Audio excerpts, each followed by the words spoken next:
কুরুক্ষেত্র। প্রফুল্ল দত্ত।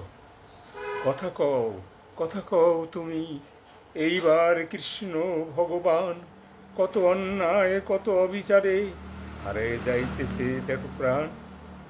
দুষ্টের দমন করেছ এসে, সাধুরে করেছ ত্রাণ। দেখো জগতে হইতেছে কি, যেজন ভালো পায় না স্থান। ধরো আবার সুদর্শন চক্র, ধর্মের রাখিতে মান। তুমি বিনে কেহ নাই প্রভু, আজ শুভ শান্তি করিতে দান। কুরুক্ষেত্র হয়েছে পৃথিবী, যুদ্ধের করো অবসান। ধর্মের পুত্র কাঁদে বারবার, সে এই অন্ধকারে আলো চান।